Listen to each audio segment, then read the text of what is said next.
brothers. It is always a delight to be at JL Zwane. I like to be here because the choir is horrible and the people are not nice. And I always fall asleep when I come here. You know, I realize when I listen to the choir that I don't need to go to heaven. I've arrived there already. Thank you.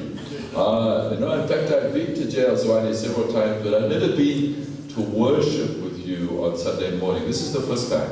I've been to other kinds of events, but it's the first time I've been with you at Sunday worship. But many of you I've met at different times, so I'm happy to be with you again, as well as the other sisters and brothers from other African countries and also from the United States of America. Now, the pastor has ambushed me today. So I'm not sure if he's translating exactly what I'm saying.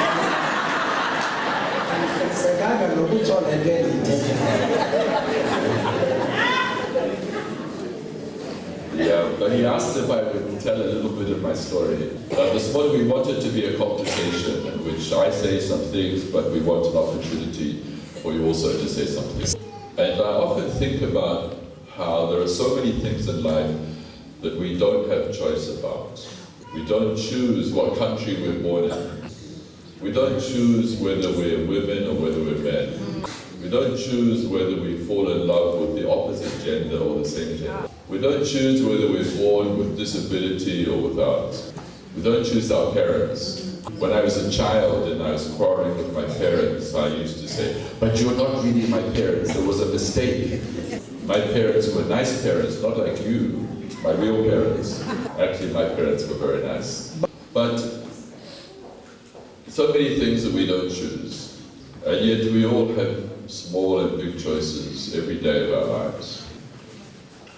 And I guess my first and most important choice was to follow Jesus. And all the other choices have flowed from that.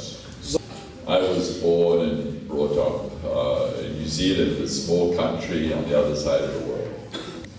As part of the choice to follow Jesus, I believed that God wanted me to be a priest. But maybe when I was very small, when I was 4 years old, I had this problem. I didn't know whether I should become a priest in the church or a clown in the circus. And then when I became a priest, my brother sent me a message and said, "Now you've succeeded at both." But I'm sure this priest is not a clown.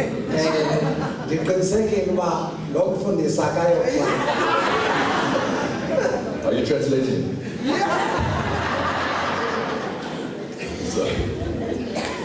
So then when I was 17, I left the country of my birth to go to Australia, to begin to train to be a priest, and also join the community of brothers and priests, a community that had been also working in South Africa since 1902. But then when I had been, I just became a priest, I finished my training, my community gave me a choice. They said, "What do you want to do next?" So I said, "I would like to go to Japan." So they said, "Oh, that's great, we'll send you to South Africa." So that was their choice. So I came to South Africa in 1973. But I had read about South Africa when I was a kid. I had read a book by someone who became very famous in South Africa, Trevor Huddleston. And his book was a story about Sophiatown. He was a parish priest and his community, a black community, was bulldozed because they said it's now a white area. So I knew there was something that in South Africa that was bad. It was the opposite of Christianity. I learned from my parents, I learned from my Sunday school, I learned from my church that a human being is a human being is a human, that we are all God's children. And when I was a child, there used to be bishops who would come from from African countries. And I remembered how they were welcomed with joy and treated with respect. And then I came to South Africa. I often say that the day I arrived in South Africa, I stopped being a human being, and I became a white man. Because suddenly, every part of my life was decided not by my humanness, but by the color of my skin. I came to live in Durban, and of course by law, I lived in a white suburb. By law, I went to a white university. By law, I sat on the park benches for white people. By law, I went to the white toilet. And then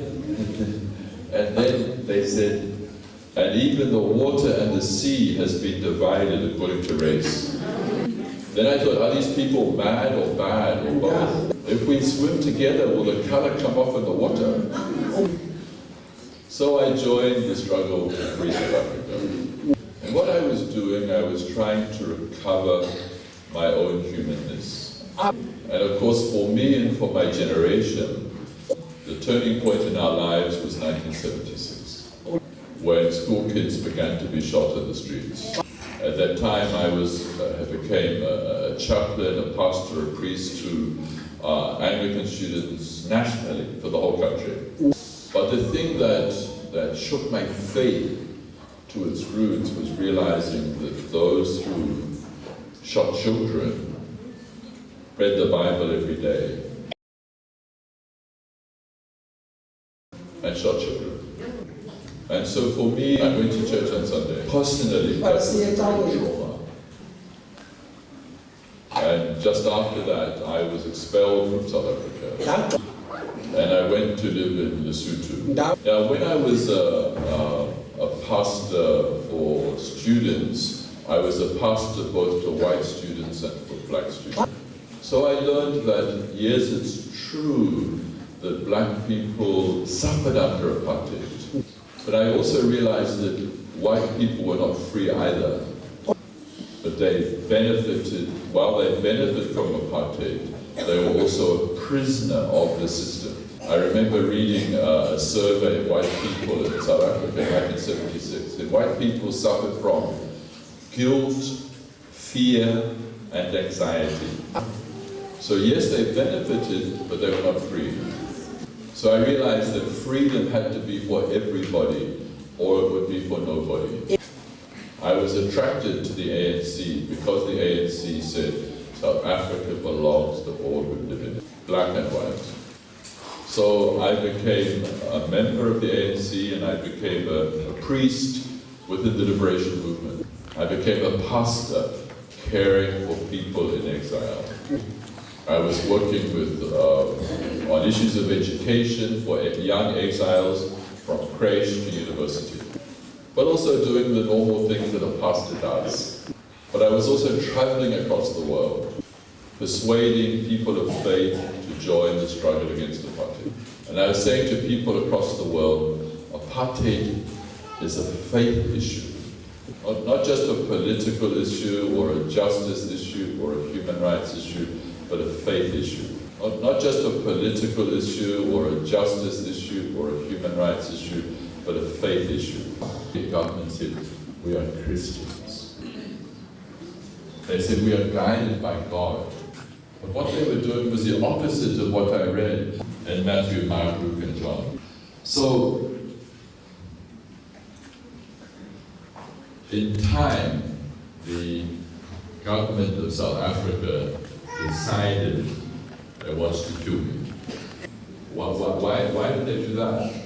I was in the ANC, yes, but I was not carrying a gun. You know, I can tell you a secret today. The only automatic weapon I have used in my life is the one I'm using today, my tongue. So they were so stupid. They took away my hands, which I didn't need for shooting. But they left my weapon working quite well. Do you agree? Yes. So for several years, I lived. First, after I had to leave Lesotho, and I went to live in Zimbabwe. And then the government of Zimbabwe had information that I was on a hit list, that the government of South Africa wanted to kill me. Now, since I wasn't using a weapon, why did they want to kill me?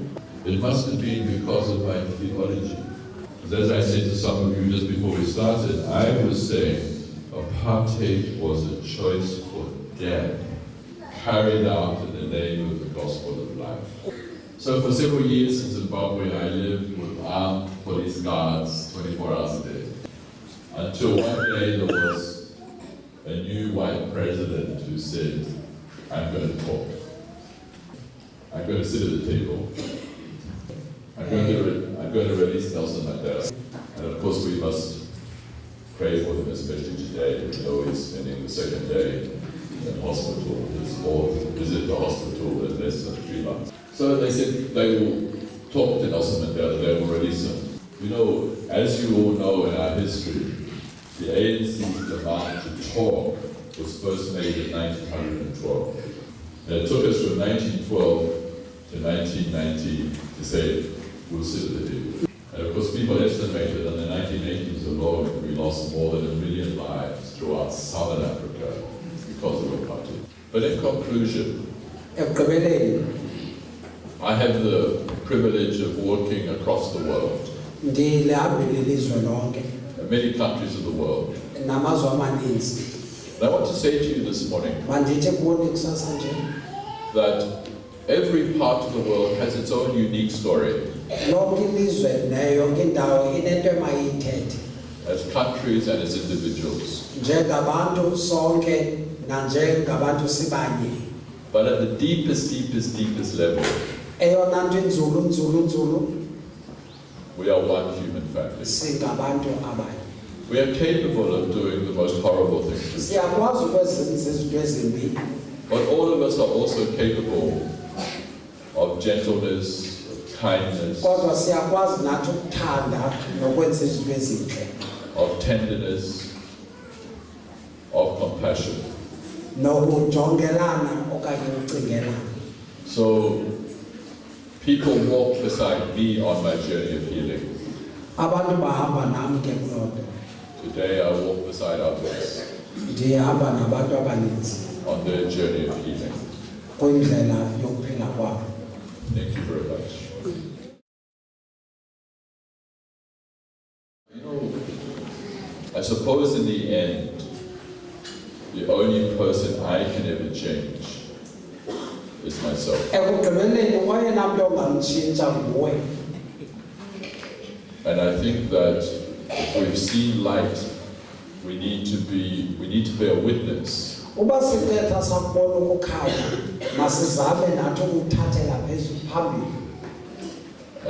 by how we choose to live our lives. You know, when we became a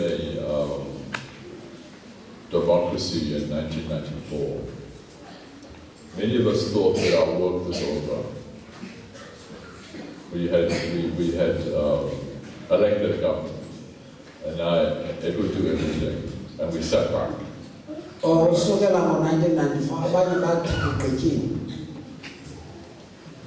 And I think we're beginning to realize today that this country will be made by every one of us.